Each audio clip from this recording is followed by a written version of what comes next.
Okay, so thank you so much for joining. What a privilege to jump back into our learning of Yichud HaHibodedus, this very special sefer from Rav Kluger, which far more than speaking just about personal prayer is really helping us to reframe our understanding of who Hashem is, what life is really all about. And tonight we're going to carry on. We began last week, just very briefly, with a bit of a review of the sessions that we had before the summer break. Last week was our first year back in this series. And we were speaking last time about how when a person comes into contact with Hashem in this way,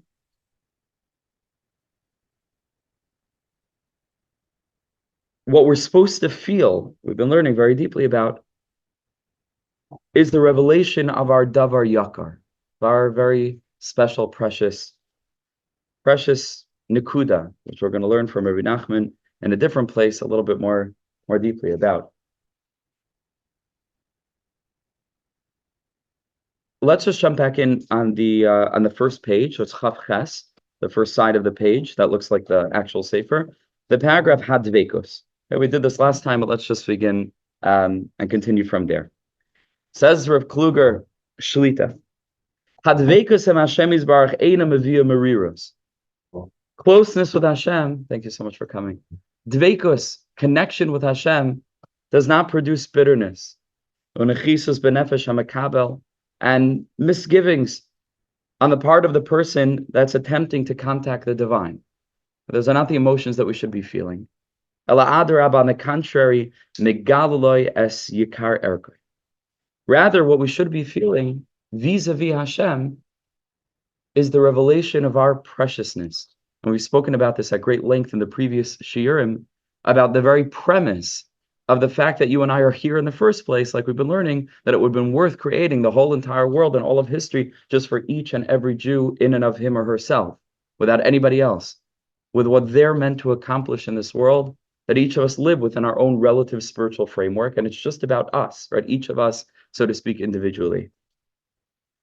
Now he puts in parentheses to remember, we're going to get into the fact that there are other times where a person needs to actually make a cheshvan hanefesh, a person needs to calculate k'muvur la'alan. But that's not what we're speaking about here. Because la'achar ki la'achar hisbodedus, after a person comes out of personal prayer, amur Yehudi latseis muloy hakara be'erkai hamiyuchad lai. The Jew is supposed to walk out of that context with full clarity as to their unique value, that's specific to them, their special thing. That it wouldn't be apparent to that person prior. And a person gains clarity, and we're going to learn on the second side of the page to what extent this applies not only to the overtly positive things, but even to the challenges, as we're going to see. That this is it's all part of what makes us special. More than that, though, it's not just arbitrary. It's all part of why it is that HaKadosh Baruch Hu sent us to the world. The whole package, the whole entire package for each and every one of us. It says, if in these moments, Hashem Yisbarach diber ata ba'aznav es shvachai. What we need to be feeling is a person manages to succeed in overcoming the obstacles, which are many, to actually do hisbodedus. We spoke about how easy it is to learn about hisbodedus, and to actually find the time to do it, to actually go out and to do that. So what a person is hearing is Hashem whispering into his or her ear just how precious they are.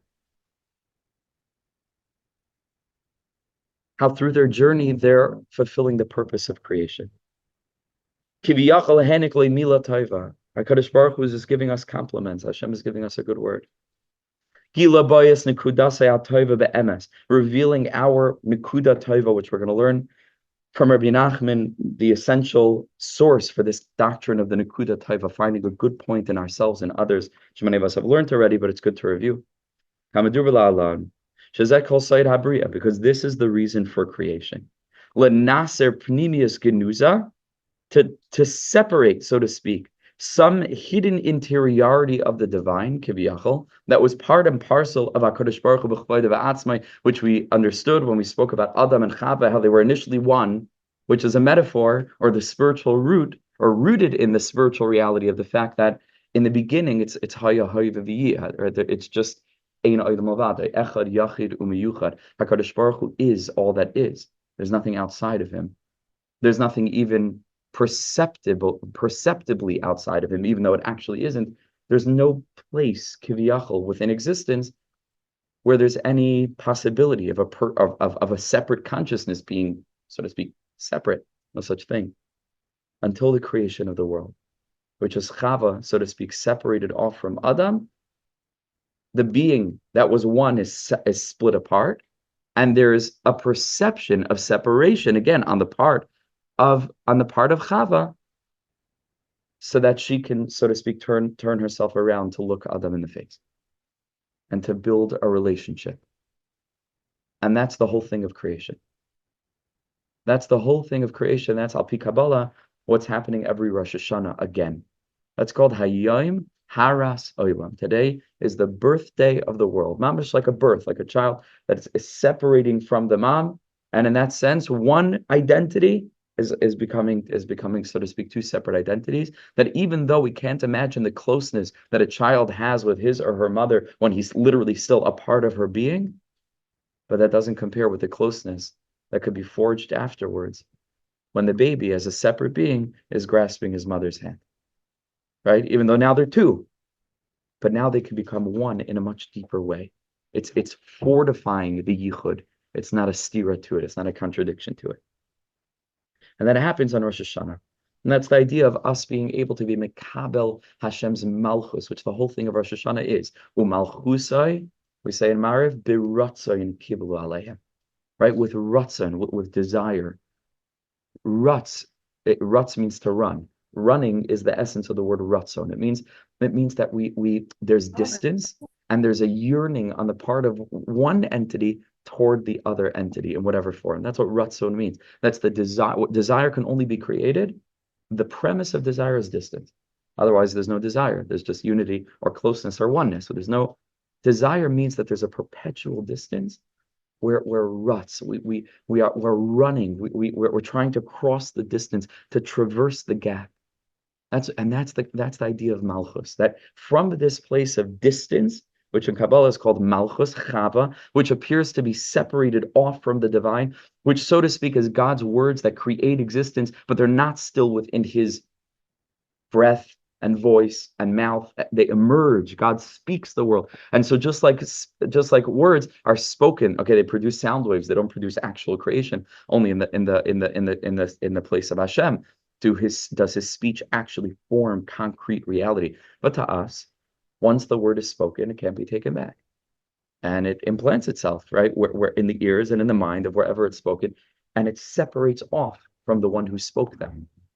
And that's you and I. Right, we are living like the Nefesh HaChaim explains very deeply in Sharbez. We are the speech of God, having emerged, kiviyachol, again on a metaphoric level, because none of this is practical or physical. On the level of Hashem, having taken a deep breath, kiviyachol, like the Zohar Kadosh quoted in the Tanya actually says that man de nafach mitoichi nafach, that when Hashem blew a spirit into Adam and blew the spirit of all of existence out through His words to create reality, he blew from within His essence, kiviyachol, so to speak, mamish, from the essence of godliness. So God has having breathed in and then pushed the breath through the vocal cords, again, kiviyachol, on a metaphoric level, to be able to produce a voice, and then that gets channeled through the dibur. And then it's spoken into the world. And then there's existence. And now there's distance. Because we're living in the frozen echo of God's speech. But we perceive the words to have been split off from their source. And from this place of malchus, which Al Pi Kabbalah is always associated with speech. Malchus, says the Zohar Kadosh, is connected to the concept of peh, of the mouth, of speech. From this place of malchus, the created world, we look up, especially on Rosh Hashanah, the beginning of creation anew, and we fortify the premise of why existence exists in the first place.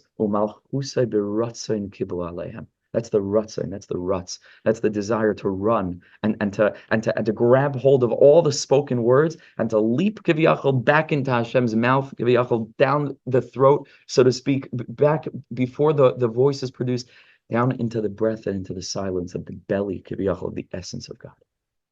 That's the whole project, so to speak, of spatial reality of existence and time within which it all unfolds. So that's the secret of creation. And so that's what's happening in hisbodedus. There's no deeper revelation of this, that a greater unity is possible, specifically when there's the perception of duality, the perception of separateness. And then from that place of separateness, we utilize our separate consciousness, adarabba, to turn around like Chava. And again, not just physically, to spin around, but to turn our whole life in such a way that it can come face to face with HaKadosh Baruch Hu. Ya'ir Hashem panav ilecha v'yichuneka, ki ba'ar panecha nasata lanu, panim b'panim dibar Hashem. Right, that it should be an experience of intimacy, of face to face, extending the yichud of Hashem, not denying the oneness of Hashem, but demonstrating how deep Hashem's yichud extends, that even in the realm of duality, even in the realm of our lives, we cannot get away from him because his light pervades all.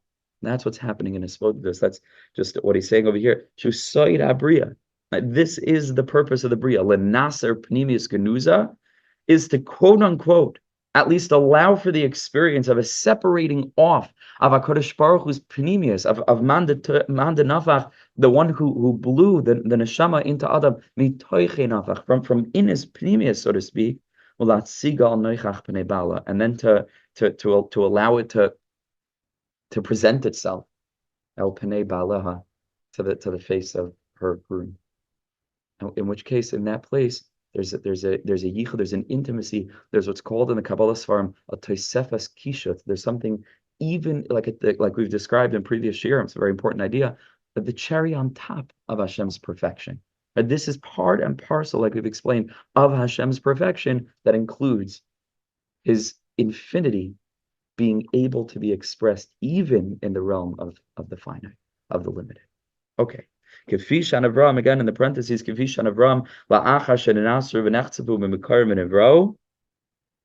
that once creation and the creatures within creation have been split off and separated, so to speak, from their spiritual root, where they're melted into the infinite ocean of the divine. They become the manifested potential of this concept of God's kingdom being revealed, where ein melech below am, there's no king without a nation. And so we are, so to speak, part and parcel of this kind of game or experience, and it's as real as once you deal with this framework, it's a difficult idea, but it's absolutely relative. So we assume that it's really important. We assume, but we don't know, Tashem, if this is a game or if it's real. We assume it's very real, to take it very seriously. But ultimately, it's part and parcel of Hashem's infinite expressions, one of which, again, is to be a king, which would have only been possible if there's a kingdom and a nation that across the divide we're willingly bringing HaKadosh Baruch Hu into our lives, forging a deeper level of intimacy and oneness that was even possible prior. Okay, that's what he's referring to in that paragraph. Okay, let's turn the page over.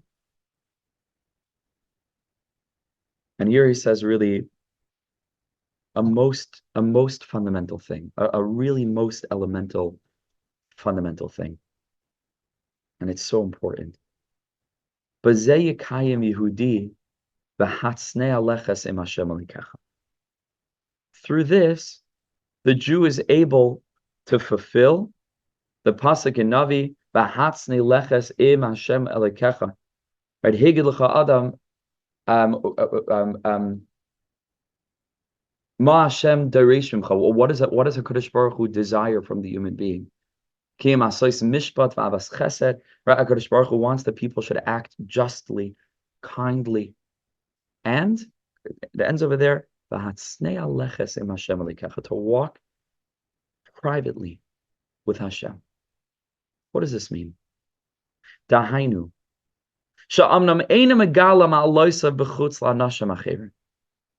A person who builds this kind of relationship with Hashem doesn't feel the need to speak about their milas, to speak about their good elements to other humans. Because we're Hashem's bride in this sense. So ki shoymer al chen yafyai lahalis asikar malasai. We guard it. We guard our beauty, right? We guard our grace. Lahalis asikar malasai ach v'rak b'fnei Hashem izbar. And we protect it. We're very careful to protect it. We don't need to speak to anybody else about the good things that we do. Because that's the opposite of tniyus from this standpoint. If we understand that HaKadosh Baruch Hu, this is our beauty kiviyachol, and that's only for our husband, which is Hashem. Hayesh l'cha chek matok mizeh, says Rav Kluger. Did you ever hear of a more beautiful thing than this? A sweet thing than this? Kasher Yehudi makir, when a Jew recognizes besides sichayim koinai, when he's in the presence or she's in the presence of a flowing, natural, spontaneous conversation with Hashem, and he's able then in that context to feel comfortable with great humility and gratitude. Kama achein yakar hu v'toiv, how precious he or she is, v'toiv, and how really good he or she is. Umevarer umoitzias hanakuda hatoiva asher boy. That in that context we're able to express what's called in Breslov our nekuda toiva, our good drop or drop of goodness and holiness. Which we're going to learn inside in a few minutes. Like Rabbi Nachman expresses famously in that revolutionary teaching of Azamra, which again, many of us may be familiar with. I will sing, which is Likutei Moharan, Reish Pei Beis, one of the very final lessons in the first section of the Sefer. This is the time for a Jew to be able to express this inner beauty that we have, that each Jew has. Shenishmar me'ein zar, which we protect from other people. We don't try to reveal this explicitly to other people. Le'rois ach v'rak lifnei Hashem is just saved for these moments with Hashem. And you know what this leads to? This leads to a strong, healthy sense of self, confidence. Because a person like this doesn't need other people's approval, because they have God's approval, and their primary relationship upon which their value depends is their relationship with their Creator, who is the source of their value, who is the source of why their life has essential fundamental worth, and in whose presence we could feel comfortable actually tapping into that and talking and expressing that, talking it out. Which will then go on to illuminate the entire spectrum of that person's Torah study, that person's mitzvah observance, and all other aspects of Avodas Hashem. Because what is tniyus? Tniyus doesn't have to do with clothing per se.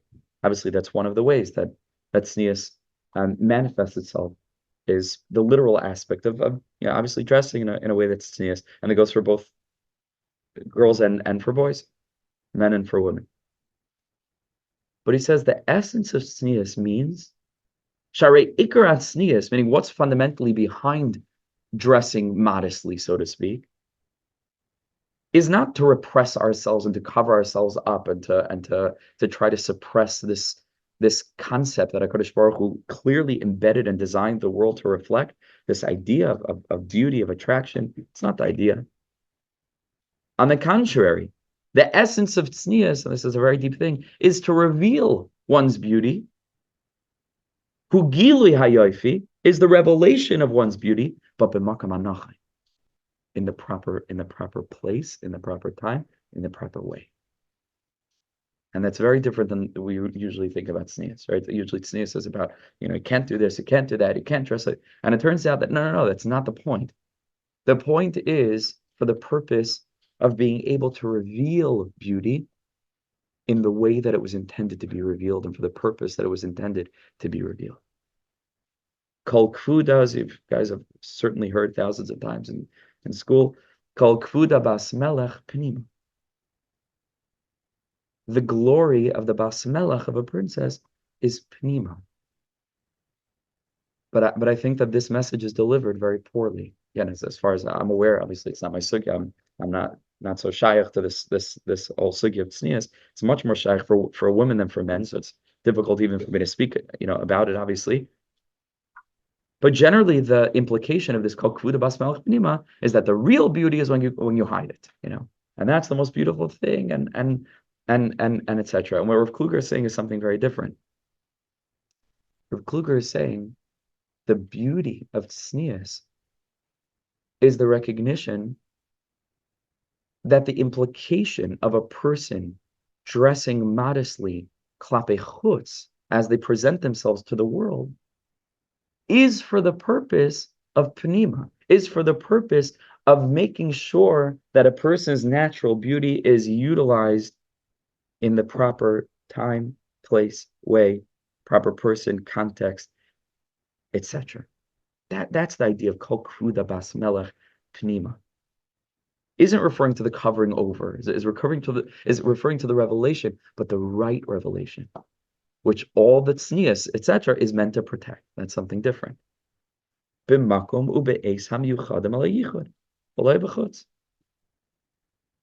means that a person recognizes that this is a very deep thing. What it means, physical beauty. But it's there, like everything in life, for a purpose. And that purpose has to be aligned with Ratzon Hashem. That purpose has to be aligned with the essence of why it is that we're alive, with all the different factors of one's life.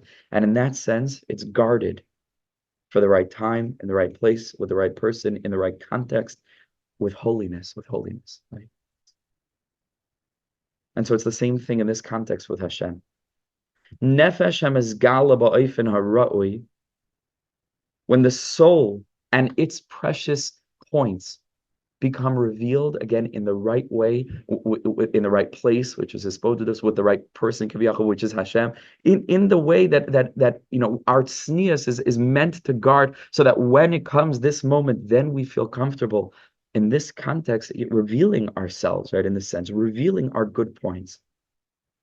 This is the only way, says Rav Kluger, and this is a very deep havana in why, especially teenage girls or whatever it is, don't end up getting the happiness that they seek by breaking tniyus, because they feel that this is the way that they'll get approval, this is the way that they'll get social acceptance and so on, and it never leads to the happiness and contentment. Why? Because there's only one way that a person will get contentment and happiness out of this element of their lives. It's only when it's nefesh hamezgala ba'ofen hara'ui, when it's utilized in the proper, appropriate way. Then a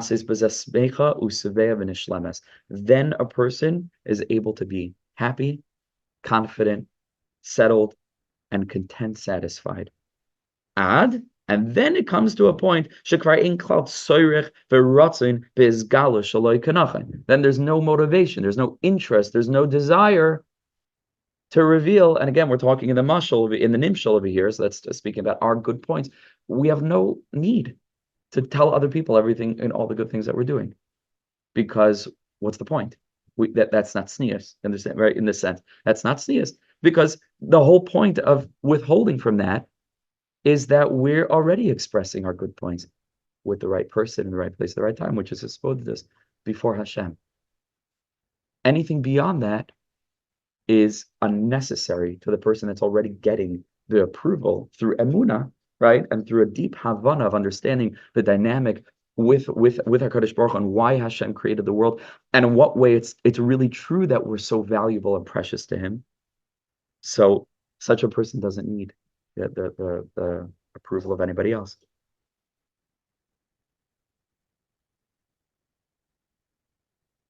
It's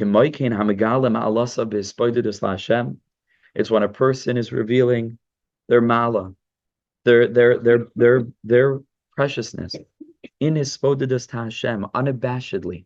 And again, it's with humility. I mean, you're literally speaking to the being that's given you these good traits. So it cannot be done, in a way of gasos, in a way of, arrogance, coarseness. It's with the deepest humility.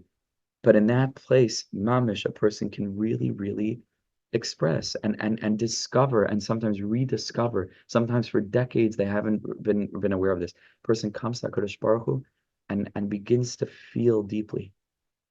I'm really good. I'm really, really good. And every one of us wants to feel that. I know it sounds childish. We want to feel that. We want to know that we're okay. That's the only thing that we want.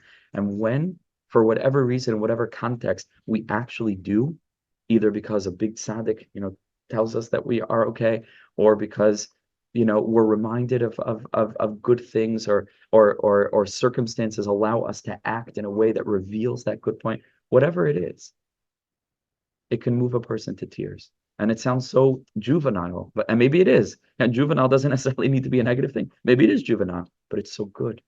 It's so precious. It's so precious. I was listening to something this morning, and it did this for me. I was just, what would Avraham Avinu, think about me? How much we yearn for our grandparents, our great grandparents. Just someone who could just love us, mamish for real. Someone. So what would Avraham, Yitzchak, and Yaakov, if I could sit with them? Wouldn't they see my good points? Wouldn't they see that I'm enough? Wouldn't the Berditchever Rav, Rabbi Nachman, someone out there, and when you think these thoughts, it moves you, because this is really what motivates us at the end of the day. Says Rabbi Nachman, get it from God. But how do we know what Hashem thinks about us? But how do we know anything about Hashem? From the tzaddikim. They knew. Mipihem anu chayim. The whole Torah is based on Torah Sheba'al Peh, which is the tzaddikim. They are the reflectors and the channels. Ma'palkel, for what Hashem is saying, for what Hashem is doing. And this is what Rabbi Nachman, tzaddik of tzaddikim, gadol shebegedolim, and goyim, we have no words for who this person was. And this is what he's telling us. This is what Hashem thinks of us. And it's a muscle that we build through experience after experience. Doing hisbodedus in this way with a proper mindset and expectation. This is what we should feel. When a person actually feels this, and we express our good points in hisbodedus, and we're reminded again of our preciousness, despite everything, despite the mistakes that we may have made, despite the complexities of life, despite the fact that sometimes we're not quite sure if we're doing the right thing or if we've done the right thing, and whatever it is, and all these things chip away at our confidence little by little by little by little over the years. Life is difficult. Life is complicated. Life is too much for me. I'm sure it's too much for you too. We're just little humans. It's a lot. Life is really a lot. And a person comes into hisbodedus and gets back in touch with that place inside of them that's what he calls a margish bechaya, and he feels, or margish rather bechinas, and he feels the aspect of toiva ani be'ena. I'm good. Hashem looks at me and he sees goodness. If only we could look at ourselves the way Hashem looks at us. Toiva ani be'ena. So ein lo tzarich leiros le'enei acher. Such a person has no need to go and try to reveal and tell everybody all the good things they're doing to get it from other people. I'll tell you a short story that I was listening to earlier today. This story that, again, some of you may have heard before, but it's really this point. And this was what moved me to tears. It's not surprising, because all of his stuff moved me to tears. And of course, that's Reb Shlomo Carlebach, who was a master of the spirit and a master of humanity, who knew what it meant to struggle and to fail, and how to come back. And so Reb Shlomo tells the story of Yasala the Kamsin Kadosh. You know this story? Yasala the holy miser. Yeah. I'll say it very briefly, as nobody could compare it to Reb Shlomo. If you haven't discovered Reb Shlomo's stories, I'm not even suggesting it. I'm just giving you homework. If I can, you must for the sake of your soul and your life, you must discover Reb Shlomo's stories. And just a quick Google on YouTube, and just sit. It's the one thing that you will not be able to listen on 1.5 speed, which itself is such a klipa in a certain way. It's a good thing because we take in information, but it means that we're not experiencing dibur anymore. And Rav Shlomo just, if you can, really, really, really,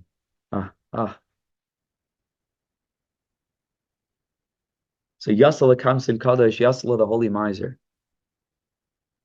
So it's this whole story about how there was this person, Yasala, was living in this town outside Poland, in Krakow, in Poland, and he was the wealthiest man in the city by far, but he would never give anybody a penny. He's an absolutely miserly person, no matter what, like the cruelest of the cruel. And it was crazy. Over the years, they just knew this person's not giving a pound, a pence, really a ruble to anyone, no matter what. At the end of his life, he starts to become ill, and the burial society, the Chaver Kadisha, go to him, and they say, listen, Kiloi b'moisa yikach hakol, like David Amal says, you can't take it with you. He says, please, we'll take care of the burial, and leave a donation, leave 1,000 rubles, for the poor people of this city. Your whole life it never gave up a cent in tzedakah. And he mamish tells them on his deathbed, and he says, I can't give you more than maybe 10 rubles or something like that. And they're so angry with him. They say, listen, it's fine, but we're not going to bury you. The Chaver Kadisha is not gonna involve themselves with a person who has so little of a Jewish heart that he can't even on his deathbed bring himself to make a donation to the paupers in the city. They stormed out. He's nifter, and true to their word, they leave him there. He's nifter on Sunday night, whole Monday nothing, whole Tuesday nothing, Wednesday, smile. Wednesday evening, a couple of the neighbors realize, this person Nebuch's sitting here for 3 days. They have to take care of it. So in the middle of the night, they come, they schlep his body onto a wagon, they take him to outside of the cemetery. It doesn't have a burial plot. They dig a little the grave outside the cemetery, and they put him in, and that's it. They bury him there in an unmarked grave. So strangest thing happens is that Thursday, thank you so much. That Thursday, the rabbi of the shul gets a knock on the door, and it's one of the people in the city. He says, Rabbi, I need money for Shabbos. Absolutely, no problem. How much money do you need? Make a cheshbon, myself, say 5 children, this and this and this, 3 sudas. We need 10 ruble. 10 ruble will cover it. He says, for sure, they have a fund for this, for paupers in the community. He says, I don't understand. What did you do last Shabbos? He says, the craziest thing, every Thursday morning, there's an envelope under my door. 10 ruble a covered Shabbos. Strange thing. This Thursday, there's no envelope. Okay, so he gives him 10 ruble, sends him home. The next minute, there's a knock at the door. Another person in the community. Rabbi, I need money for Shabbos. For sure, how much money do you need? 5 rubles. He said the same thing. What did you do last week? Every Thursday, said there's an envelope under my door. 5 ruble a cup Shabbos. Slowly but surely, the picture starts to emerge as the whole night, the whole city is knocking on the door because all the envelopes stop. And the Rav says, listen, we understand Yasala was supporting the whole town. But how did he know how much each person needed? So the paupers begin to explain that everybody at one time in their life thought that they would be the one to get through to Yasala the miser. Everybody knocked on his door, and the same thing would happen with every person. He'd invite them in and sit with them and cry with them and hold their hand and ask them, okay, tell me exactly what are your needs for Shabbos? How many children? What's your standard of living? What's your, what foods do you buy, etc. What do you need? And the second that he would mark down all the details, he would mamish suddenly change into like a madman, like a crazy person. It's a big guy, grab the people, just throw them out of the house. And everyone would come home, just telling their wife, like, they're right, he's just a crazy Russia. And Yasala, the miser, his whole life is giving tzedakah, envelopes under the doors. He didn't need anybody to know. But you better believe that in his hisbodedus, of course, he shared that with Hashem. He was a tniyus. That's tniyus. Tniyus, but not for the purpose of tniyus, for the purpose of making sure that his beauty was guarded for the only place that it mattered, the only place where it was real. And the story continues that the Rav, and that's when I started crying. I was crying the whole story, but you have to hear the way Shlomo tells it. So the end of the story is that the Rav recognizes what a terrible avla here. They didn't bury the man. They didn't give him a burial. This person supported the whole city. And that Sunday he calls a fast day. He commands men, women, and children, everybody come to the shul. And the whole day they're mamish begging mechila from this Yasala, the miser. And he says that at the end of the day, the Rav felt like they weren't getting through, wasn't done. And he runs to the Aron HaKodesh, rips open the Parechis, he's screaming, Yasala, Yasala, Yasala.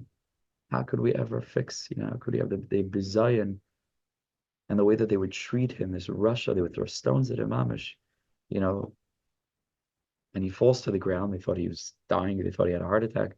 He fell into a deep sleep and he has a dream. And Yasala is shining in Gan Eden.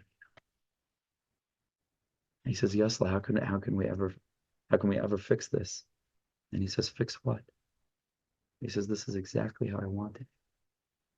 And now I'm sitting right next to our father Abraham, the Avraham Avinu, and Yitzchak Avinu, Yaakov Avinu. This is what I wanted. So it's not stam that I just happened to put that on this morning. It's this nekuda. This is tniyus. It's a concept that we lost today. And it's not because we're not tsnuim.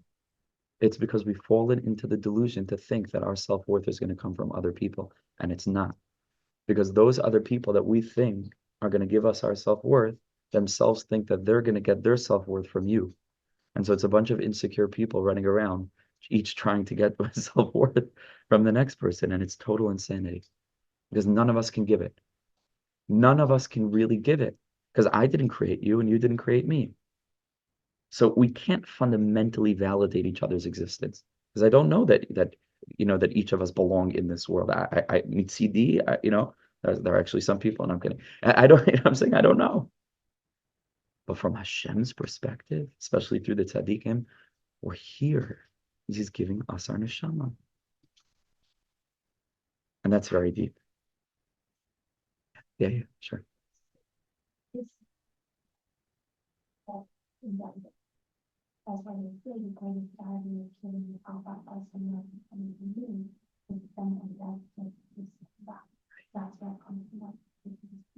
Right. Absolutely. Yeah. I mean, we spent a few shiurim actually looking at that dynamic of giving. So there's many facets to that, but yes. Yeah. Let's just read a little bit further, and then we'll see the piece from Rabbi Nachman, the last 10 minutes. Yehudi makir bakach shema Allah bechinas kishutin shashem is baruch nasalai. The Jew begins to recognize that their good points are kishutin, are like jewelry that HaKadosh Baruch Hu gave to us. Kechasan and noisin lekala, just like a groom is giving his bride. Kanusa b'shulchan aruch is brought already in halacha. These are the special things that Hashem gave each of us, that we're so precious and we're so good and we're so kind and we're so special. Why does a husband give jewelry to his wife? It's for him. It's not that the wife can now go and show everybody. Okay, I'm sure she'll show her friends and her sisters and everything. But it's okay, because again, the beauty is only shayach. It's only relevant in the context of their relationship. So it's this strange thing where he's giving her something, but it's also for him, because it's for them. because he's not only he and she's not only she. It's them. It's a new thing. It's Adam and Chava, that are separate, but in their separateness are capable of becoming one in a way that they couldn't have been one otherwise, like we began the shir with. Says Rav Kluger, our good points are the diamond rings that HaKadosh Baruch Hu gives to us for him. And then we share them with him. When after the wedding, the husband takes the hand of the bride and they admire the wedding ring together, that and how beautiful it is and how perfect it looks on her head. And that's it. And that's what Hashem wants in hisbodedus. Hashem gave us good points. Now you bring them back and you admire it together in the context of this relationship. So wonderful. Kadesha bahem v'imam, that with them and through them, Yahweh lefanu yizbarach, we should then come into the presence of Hashem, lahalis lepe'er v'shashuim, to bring in front of him pe'er, glory, and shashuim, and delight. Like the Berditchever Rav says, the pasuk Haid v'hadar lefanav. What does it mean literally? Haid is glory, hadar is splendor. Lefanav are before HaKadosh Baruch Hu.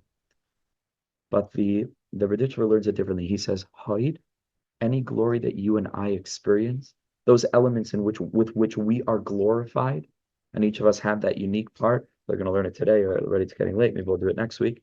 And also just, again, very humbly, if it's possible to come, just in the beginning, so we could start in the beginning, be very, very appreciated. So each of us have our nekuda tova. When you experience Haid, your own personal glory, so the hadar lefanav, the word hadar could mean glory, but in Aramaic it means something else. Hadar in Aramaic means to return. Hadar be, to return. Hadrabi is a lashon in the Gemara, a person who takes back his opinion, he puts forth a position and recants it. That's called hadra. That's called returning, taking back. Says the Berditchever, Haid, you have something special about you. You're a person's talented, a person's unique, a person has their special nekuda. Hadar lefanav, says the Berditchever, give it back to Hashem. Meaning channel it for him, bring it into the context of your relationship with him. Haid, hadar lefanav. Right, like the pasuk says, you gave us everything, umiyadcha nasanu lach, and what we give you is already from you. From you, we give back to you. That's the nekuda tova that HaKadosh Baruch Hu gives us. Nekuda tova asher boy, the good point that each and every one of us have, matanahi me'ita yizbarach, is a gift from Hashem, to reveal his own beauty. This is an amazing thing, because it's deeper than the mashal of the husband who goes to the jewelry store and buys a diamond ring and then gives it to the wife for the purpose of them sharing it in the context of the relationship. It's deeper than this, because in the nimshal, the diamond ring is actually Hashem's, meaning it's part of him. It's not something he purchased elsewhere. Because the whole purpose of the Bria was for the revelation of that which was already in HaKadosh Baruch Hu, Chava, which was already part of Adam. For the purpose of some aspect of HaKadosh Baruch Hu's kingship being revealed in a way that while these words were still in Hashem's mind, before the breath was taken and the voice was produced and the words were formed and sent out to the world, something was lacking. Right? That's what we're saying here. And so listen to these words. Hashem gave us this good point for the revelation of a chen pnimi, of an inner beauty and grace, mipnimi yusai, from his own beauty and grace, because that's what we are. We're a chelik alakamimal. On every level of our being, we're a spark of the divine. Asher yalu lekaris ruach lefanav yizbarach. So HaKadosh Baruch Hu is getting what's called this shashua, is like a double delight, because it's within Hashem kiviyachol. This whole process is occurring within the divine. It's an abstract, difficult concept, because that's not the way that we experience reality. We experience it as being separate, but the whole purpose is to then see how the whole separateness is actually part and parcel of the oneness. And here he says, Afilu chasar noisa, even a person's chesronos, even a person's challenges and difficulties and failures. Umuhu Maisav, Shal Yehudi, and all these elements that are not the smoothest on the surface. Something happens to them. Something else happens to these to these burdens that we think we're carrying. They get untied from his heart and soul. We can look at our challenges and our circumstances with the appropriate perspective and the greatest, broadest mindset, like I think we mentioned in previous shiurim. With the proper interpretation, seeing them for what they actually are, what they really are. Because now, after a person has spent these moments in personal prayer with Hashem, we stop looking at our difficulties, and each and every one of us has difficulties, and this that we're so upset at ourselves that we're not perfect every day is shocking, right? Because it's such a crazy thing to think that we should be. It's a huge, huge error. We're not meant to be perfect, really not at any stage, but certainly not today. All of us, Baruch Hashem, whoever's listening to this, has decades and decades, and maybe if science develops enough, maybe centuries, I don't know, left to live. You never know. So we're in the process. We're works in progress. This whole concept that perfection or bust, and that if a person is not perfect and a person then everything falls apart and we can't deal with ourselves. It's nuts. It's totally crazy. It's I'm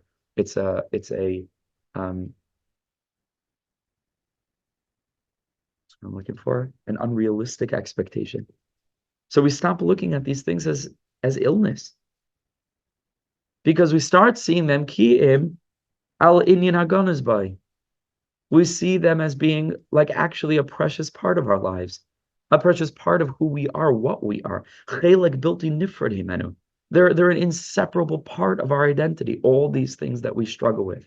Hadoirish hashalai. It's coming to say something. V'imkein yesh lahazin elav lisbainin by. Listen to it. What is this in me? What is this thing that I struggle with? What's it saying? Where does it come from? What is disguising itself as this challenge? What is it for real in the tniyus of it? What does my neshama actually want? Because it's coming from somewhere. What is it? So then the heavy burden, nenaser, it's untangled, it's unwound, unbounded. And we embrace it. We say, oh, this is my thing. This is my job in this world. I wasn't promised that things would be perfect. I grew up, many of us may have grown up, again, we're just saying generally as a template, a person grows up with a faulty sense of expectation of what life is supposed to be and what they're supposed to be within the context of this thing called life.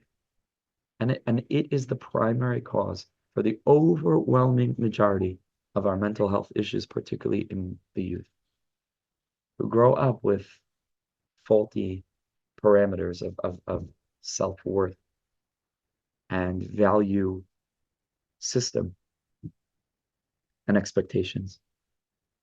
So a person starts to look at challenges, difficulties, mistakes in a completely different way. They say, this is mine. I own it. I own it. And I wouldn't let go of it. Because what else is life for if not to struggle? Like, what else is life for if not this tension, this back and forth? I wouldn't let go of it. This person has a special yud, and every challenge has a special purpose. It's part of the story. And he ends with these two words over here: toiv v'yakar. Good, it's good, and it's precious. And this is what Esther, who Kiyadua is the symbol of the Jewish nation, Remez Lenishmas Yisrael, which is an allusion to the Jewish soul. Lifnei HaMelech, before Hashem. When she's about to ask for the thing that she wants. Tinasing li ami bevakashasi, give me my nation. Nafshi b'sheilasi ve'ami bevakashasi. And she begins with im ala melech tov. If it's good before the king, ve'imatsasi chen lefanav, and if I found grace in his eyes, v'kasher hadavar lefnei hamelech, then if what I'm going to suggest is decent, is good, is worthy in the eyes of the king, and these three all important words, v'toiva ani be'einav. And if I'm good in his eyes, if he validates me, if he looks at me and considers me to be worthy. So in this context, Esther is phrasing it as a question, right? Im al melech toiv im. But Rav Kluger says that when we come before Kadosh Baruch Hu, it's a declaration. We need to know this. We can't live without knowing this. To the degree that we don't believe this, that's the degree to which all of life becomes incredibly fragile and shaky and difficult. We need to know with knowledge and with faith that it is the case. Always. It is always the case. That a Jew who's learning this sefer, that a Jew who's doing hisbodedus, that a Jew who's yearning to be makabel malchus shamayim, with all the challenges and the obstacles and the barriers and the difficulties that we each face, with all of it, but a Jew who's on this journey of being oved Hashem be'emes, who doesn't simply want to go along with the motions, and as much as a person is keeping some form of halachic tniyus, that's how deep the concept goes, but a person doesn't reflect on what tniyus actually might mean and what life might be about and what this relationship is, etc., etc. To the person that's on this journey, we have to know and we have to believe that each and every one of us find grace in the eyes of Hashem, and we're good in his eyes. Yismach Hashem b'ma'asav. HaKadosh Baruch Hu rejoices in his creatures, not because they're perfect, they weren't intended to be, but because they're literally trying as best as they can. And that is enough. And not only is it enough b'di'evet, that's all that's ever required of us. Hamilim halalu, he closes this very beautiful section. These words, v'toiva ani be'einav, right, which are Esther's words, right, which again, in the context over there, it's framed as a question, but we're saying that it's a statement, it's a declaration. V'toiva ani be'einav, heim sismas hachayim shel nishmas Yehudi. They are the motto of the Jewish soul, of the Jewish life. V'toiva ani be'einav.